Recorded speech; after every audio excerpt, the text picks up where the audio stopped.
22대 국회의 미래가 굉장히 선하게 보이더라고요.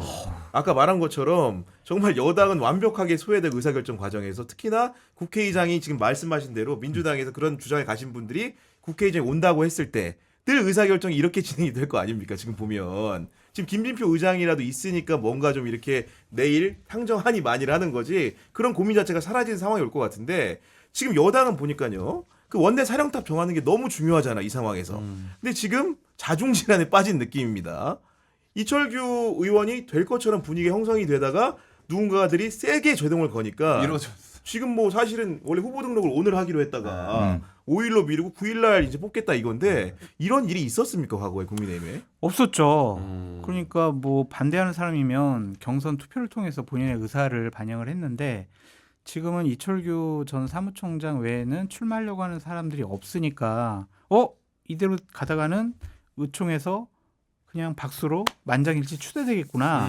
이거는 안 된다. 거기서 반대하는 것도 모양새가 웃기잖아요. 그렇죠. 찬반한다는 게. 그리고 엄청나게 미운털이 박힐 거예요. 그래서 이거를 공개적으로 반대하는 분이 뭐 배현진 의원하고 맞아요. 홍준표 시장이 그러니까 투표권이 없는 김태흠 뭐 충남지사 이런 분들이거든요. 근데 배현진 의원은 같은 친윤계라고 분류되지 않아요? 그러니까 아니야. 대통령의 생각과 판단을 가장 정확하게 안다는 서정욱 변호사도 자기 이게 뭔지 너무 헷갈리다. 이 상황이 이게 뭐지? 조차도 배현진도 헷갈린다. 친윤이고 이철규도 친윤인데 배현진이 친윤 이철규를 반대해? 이게 뭐지?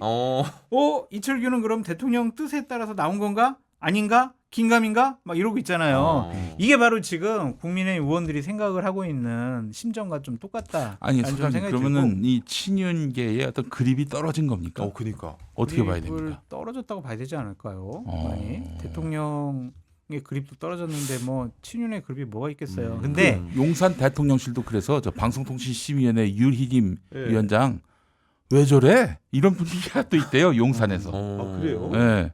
아니 그러니까 이제 원내대표 얘기를 조금 더 하자면 국민의힘 원내대표가 이번에 선출되더라도 오래 못 갈 거다라는 생각을 다른 합리적인 중진 의원들이 하는 것 같아요. 김도우 무원 같은 분 예를 들면 최상병 특검을 상정을 했어요. 못 막았어요. 원내대표 그만둬야 돼요 이거. 그러니까 한수앞을 내다보는구나 이게. 예, 이거는 단명하는 원내대표다. 그래서 일단은 그냥 이철규 시키고 그냥 몇 가지 순장조다 순장조. 예, 야당이 원하는 특검법안들 이렇게 좀 처리하다가 못 막으면은 그만둬야 된다. 그럼 그때 이제 내가 나서겠다라는 생각을 할 수가 있을 것 같은데 저는 이 사건을 질질 끌려고 원 구성 협상에서 국민의힘이 침대 원내 협상을 할 것 같아요. 침대 축구다. 예. 그래서 막 자 우리 상임위원장 어떻게 할까? 아니 몰라. 우리 9개 줘. 그랬다가 뭐, 니들 나가잖아 막 그랬다가 지연 전략 2-3개월 정도 지연 전략을 하게 되면은 개문 발찬 못하는 상황이 온다. 그러면 예. 이제 특검 법안들이 빠르게 처리가 안 되잖아요. 그럼 이제 9월달 임시국회 전에 좋아 그럼 국회의장 이 사람 뽑고 상임위원장 이렇게 하고 그래서 이제 국회 원구성 협상 마무리하자. 그럴 가능성이 높아 보인다. 야, 그러면 그거는 너무 모험수 아닙니까? 나라를 몇 달간 마비시키는 거예요, 그러면? 예. 국회 그거를 없어도 두고볼 22대 국회의장과 민주당이 아닐 것 같은데요. 그걸 안 해? 두고 볼? 안 해? 안 내놔? 그럼 할 수 없지 뭐. 국회를 공정시킬 수 없으니까 우리 논리대로 진도 나갈게. 이럴 가능성이 있어요. 사실 저 21대 국회 초반에 100% 다 상임위원장이 민주당이었어요. 아니 그런데 그거를 국민의힘에서 풀어줬잖아요. 김종인 비대위원장이 주호영 원내대표한테 이거 다 줘버려라. 그래가지고 이제 협상이 마무리된 건데 이제는 그것 자체를 시간을 질질 끌 거다 이거지. 최상병 특검 상정을 못하도록. 그렇기 때문에 단독으로 민주당이 상임위원장 뽑고 국회의장 뽑고 헌정사상 처음 있는 일이거든요. 네. 과연 이런 일을 하는 것에 대한 부담감을 갖지 않을까 그런 생각을 할 수밖에 없어요. 근데 추미애 의장은 별로 그 부담감을 느끼지 않을 것 같은데. 근데 양측 다 너무 모험적인 말씀대로라면은 되게 모험적인 대결이 될 것 같아가지고 왜냐면 전례 없는 일을 한다는 건 다 이제 어떻게 보면 걸고 해야 되는 건데 네. 그럼 원내대표는 사실은 일정된 9일날 뽑습니까 보시기에? 뽑겠죠 뭐 이제. 뽑는다. 더 이상 어떻게 미뤄요? 근데 지금 이 후보들도 보면은 마땅히 하겠다는 사람도 없잖아요. 없어요. 그럼 그러니까요. 이철규 의원이 뭐 만장일치 추대로 될 가능성이 높아 보이는데 이제 9일로 연기를 한 게 이철규한테 유리한 거냐 불리한 거냐 이걸 우리가 따져봐야 되잖아요. 그럼 어떻습니까? 유불리 어떻게 됩니까? 불리한 거죠. 왜냐하면 지금 바로 해버렸으면은 출마할 사람도 없잖아요. 없으니까. 비판한 사람이 공개적으로 의원급에서는 박정훈 당선인 배현진 의원밖에 없어요. 근데 이제 기간이 길어지게 되면은 점점 이게 이철규가 원내대표 깜인가라는 생각. 이철규가 사무총장하고 인재영입 위원장하고 공관위원 했는데 우리 선거에서 졌잖아. 많이 졌잖아. 능력이 네. 있는 사람이야? 뭐 이런 생각들. 음. 그리고 아니 이철규가 하는 것이 과연 우리가 친윤 그다음에 윤석열 대통령에 대한 심판이 지난 총선에 네. 국민의 민심이었는데 이철규 친윤이 이렇게 원내대표 되는 게 국민의 민심에 맞서는 행위 아니야? 이게 맞아? 방탄 아니야? 이렇게 생각할 수 이런 있어요. 생각을 네. 할 거 아니에요. 네. 그렇게 되면 이철규 의원한테는 불리한 흐름이 갈 수가 그러니까 이게 있겠죠. 우리가 옛날 반장 선거를 봐도 출마자가 안 나오면 추천제로 갑니다 이제. 추천? 누구 자 그러면은 저 안 나왔으니까 자 그러면 추천을 한번 받아봅시다. 추천할 사람도 없는 거예요. 아니 그게 네. 김도읍 이제 의원이 지난주 일요일 날 추천 받은 거죠 원래. 저 불출마하겠습니다라고 네. 했잖아요. 네. 그때 이제 부산 쪽 의원들 반은 출마해라. 네. 우리 밀어줄게. 반은 아이 뭐 김도읍이야 이철규지 막 이렇게 해가지고 김도읍 네. 의원이 실망해가지고 불출마했는데 저는 원내대표 선거에 불출마합니다의 의미는 뭐냐면 추대해.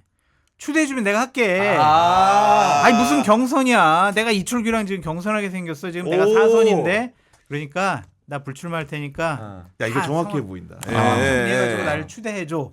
그 뜻이에요. 그럼 소장님은 저기 누구 추천하시겠습니까? 김도우 의원님만큼 잘할 아니 거예요. 그러니까 제가 그래요? 보니까 대통령이 중앙일보 보도에 따르면은 원내대표 선거에 대해서 나는 오해받을 생각이 없다. 이미 충분히 오해가 민심에만 집중해야 된다. 이렇게 했다는데 2년 전부터 그랬어요. 2년 전부터 그랬는데 이거 사실은 김도우 의원 도와주는 말은 아니에요? 아니, 저희가 일단 득세한 상황에서 이 얘기를 그렇게 했다는 보여지죠. 거는 그렇잖아요. 근데 네. 저번에 해석을 해보면 저번에 말을 신뢰를 못 하겠어요, 사실.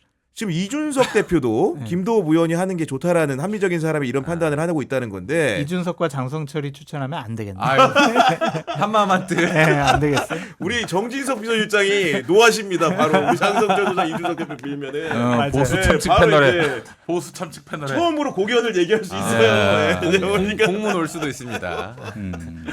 그래 시티 오브 킴이 그렇게 신망을 받는군요. 아 지금 보니까 종합 퍼즐을 맞춰보니까 김도우 의원이 추대 가능성이 상당히 있어 보이네요. 얘기 들어봤을 때 그런 상황인데 이철규가 사실 까면 아니지. 예, 뭐 무슨 정치적 이펙트가 있었고 뭐 수도권에 호소력이 있겠어요. 물론 이제 김도읍도 부산이긴 하지만은 김도읍 재발견을 하게 되네요. 근데 이제 예. 원내대표 선거라는 게 또 중요한 게 결국은 뭐 비대위가 출범을 하지만은 전당대회로 또 가는 관문에 있는 중요한 인사 중에 하나잖아요. 핵심적인 인사. 이미 그러니까 뭐 이철규 의원 나왔을 때 나경원 얘기가 자연스럽게 나온 거 아닙니까? 근데 그런 상황들이 있는 건데 그 김도읍이라는 함수 또 이렇게 나오게 되면 그 전당대회 결과는 좀 어떤 영향을 줄 수 있는 겁니까? 그러니까 이런 네. 것 같아요. 그러니까 뭐 몇 분들이 얘기를 하던데 수도권 당대표 그리고 영남 쪽에 의원들이 집중되어 있으니까 영남 원내대표라는 게 원내대표는 맞는 거기서. 것 같아요. 아, 원내대표는 연담에서 네. 뽑고. 근데 이제 대구 경북에서는 원내대표 할 만한 감 있는 선수가 있는 의원이 없으니 결국에는 부산 경남으로 가서 김도우 의원이 그래도 영남 출신으로서 하는 것이 낫지 않겠느냐. 적이 별로 없는 것 같아요. 그분은 법사위원장 하면서도 좀 합리적으로 여러 가지를 처리하셨고 대통령 뭐 찐유는 아니지만 그렇다고 뭐 비윤도 아니잖아요.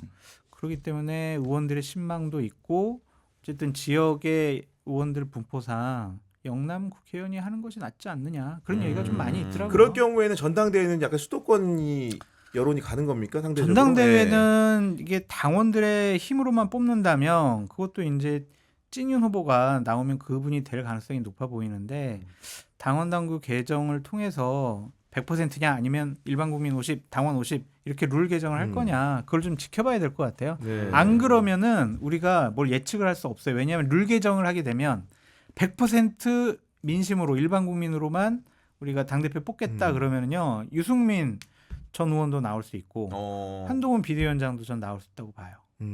그렇기 때문에 룰 개정이 이러한 당대표 선거의 가장 중요한 변수다.